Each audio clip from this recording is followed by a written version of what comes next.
I watch so you don't have to. All I'm offering is the truth, nothing more.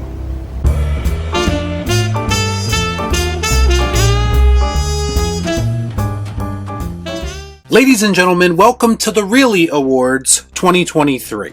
The video that's sure to piss some people off, but let's face it, that happens with pretty much any video that I upload. S-O-F capital T, soft, huh? When we look back on 2023, I think we'll realize that it was a very odd year for movies. We pretty much witnessed the downfall of the comic book movie genre, led by both Disney and WB, as they ran this once profitable cinematic trend directly into the ground. I have to be honest, I wish that it happened sooner, but I'll take what I can get. Remember folks, criticism is not hate. If I'm hard on something, it's simply because I want better for it. Period. This was also a really awful year for mainstream horror. That's right, it stinks! Which is really disappointing when you consider how awesome last year was for horror, specifically original horror. 2023, however, was filled with horrible legacy sequels that managed to ruin beloved franchises more than they already were, and the more original horror films that released this year were vastly overrated by people, in my opinion. It seemed like individuals were desperately trying to crown something the next modern horror classic. It was so bad this year that I had to rely on Eli Roth, of all people, to give me a horror movie where I could have a good time again. Imagine that. You didn't see that coming.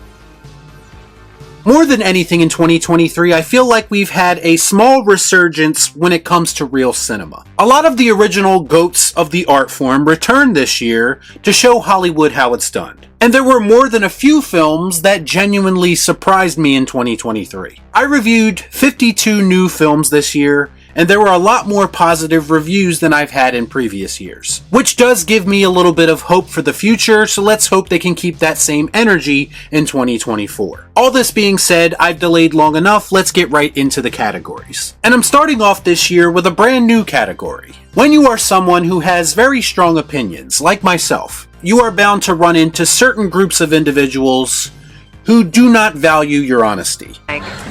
Me, right? I've made several videos this year about certain sections of certain fandoms being overly toxic towards me and other people simply because we didn't like a movie that they worship. I've dealt with this a lot in my time as a content creator, so I felt like this was the right time to make it into an actual category. Call it the Toxic Positivity Award, call it whatever you want. But these are the nominees for the absolute worst online fan bases. The Spider-Verse fans, the Chucky TV series fans, and Scream 5 and 6 fans. And the winner is the Scream 5 and 6 fans. I mean, come on, you saw that coming, right? Honestly, any one of these three fan bases could have easily won this year based off my interactions with them. But when a fan base is so insane that they actually make the Chucky TV series fan base look somewhat normal, you know they must be really bad. When you consider that a majority of the Scream 5 and 6 fan base who give everyone a hard time are nothing more than Melissa Barrera and Jenna Ortega simps who actually hate everything about what Scream actually represents, and they do not hesitate to attack anyone who does not agree with them, including the now absent former director of Scream 7, who they bullied away from the project with death threats, all over something that he had absolutely nothing to do with. I'd say that more than qualifies them as being the worst fan base of the year. Now on to the movie categories, which is what is really important here. Up first we have the most disappointing movie of the year. Basically, how I came up with this group of nominees is any movie that I was looking forward to that let me down, or any movie that had any level of potential even if we had no confidence in modern Hollywood to actually pull it off. So here are the nominees for the most disappointing movie of the year. Indiana Jones and the Dial of Destiny, Rebel Moon, Insidious: The Red Door, The Exorcist: Believer,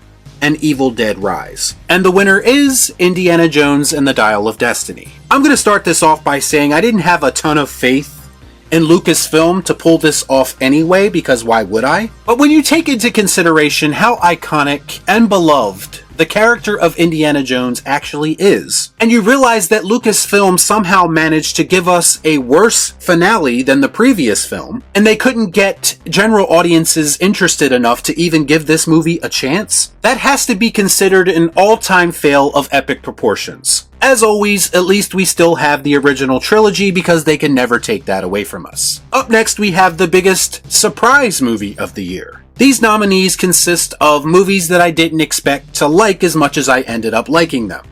Pretty self-explanatory. So here are the nominees for the biggest surprise of the year. Thanksgiving, Transformers Rise of the Beasts, Godzilla Minus One, Wonka, and Gran Turismo. And the winner is Godzilla Minus One. I, like many people, had no expectations for this movie going in because I'm not the biggest Godzilla fan to begin with. Part of me associated the Godzilla franchise with cheap, hollow popcorn flicks, but Godzilla Minus One managed to take all of those expectations and flip them on their head. It gave me a movie that was not only entertaining from a monster mayhem perspective, but it actually had a great enough story to make me give a about the human characters in the film, which had never happened before. It's an almost unbelievable achievement when you think about it, but it makes a lot of sense that it came from a source that wasn't modern Hollywood. Up next, we have the most overrated movie of the year, and this is the part of the video where people tend to get a bit upset with me, because this category is the very definition of me not liking a movie that a lot of other people seem to like. I'm not saying that anyone is wrong or right, I'm simply saying this is my video and my opinion, so f***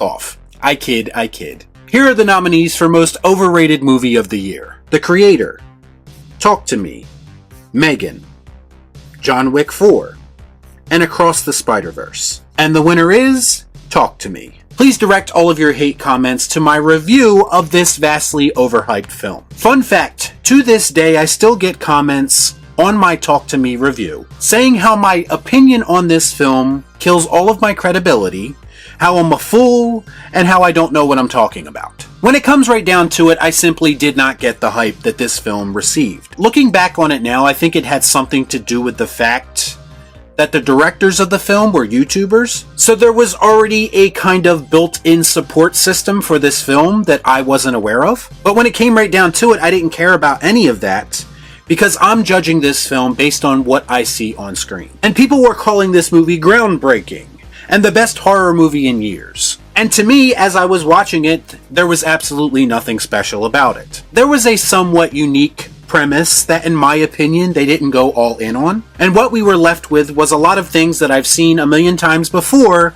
and an extremely unlikable main character. This movie was just not as good to me as it seemed to be to everyone else. Up next, we have the most underrated movie of the year. And these are films that I don't think got enough credit this year.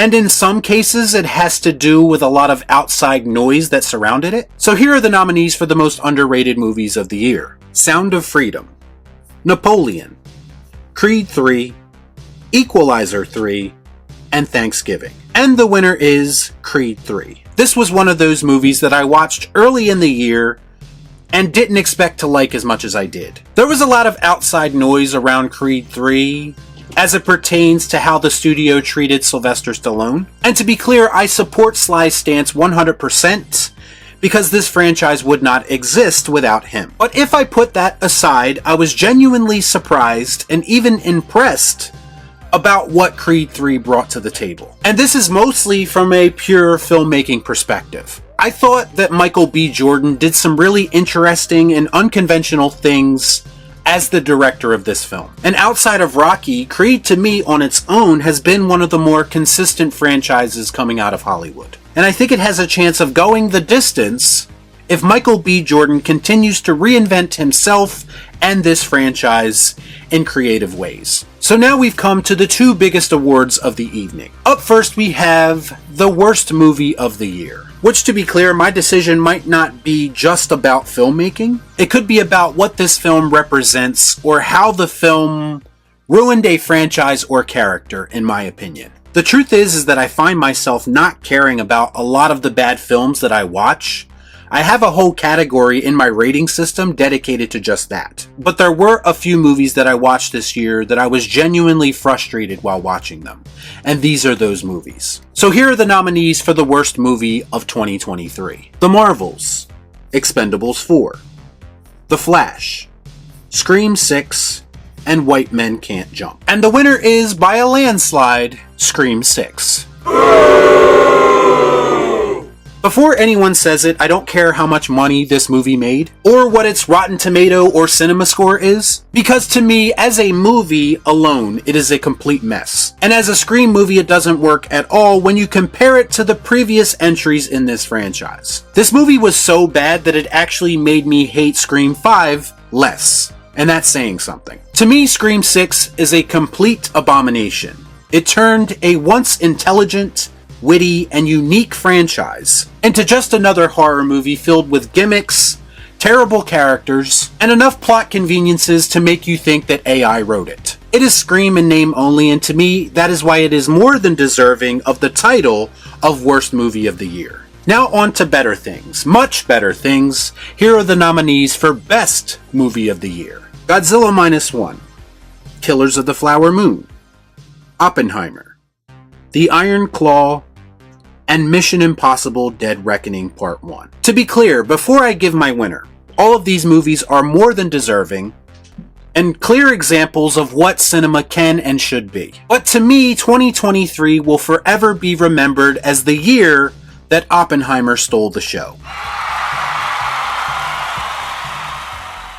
I don't think people understand how much of an achievement a movie like Oppenheimer is in the modern era. Because studios really aren't making big budget movies like this anymore, and audiences usually don't show up for movies like this either. But Oppenheimer defied all the odds, and all the credit has to go to Christopher Nolan. Because he created a modern masterpiece that will be studied and talked about for years to come. Oppenheimer is proof that the tried and true elements of filmmaking, everything from writing, directing, acting, to cinematography, and everything in between. All of those things are still important as it pertains to making a movie that connects with audiences. The truth is that we could save cinema if we had more films like Oppenheimer. And that to me is why it's more than deserving of Best Movie of the Year. I'm going to conclude this video by saying thank you to everyone who's shown me support this year. The truth is that the channel wouldn't be where it is today without all of you. You guys are the reason why I continue to fight for better films, and why I feel comfortable being 100% honest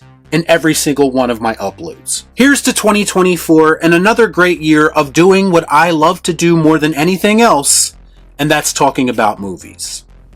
Y'all be cool. Right on.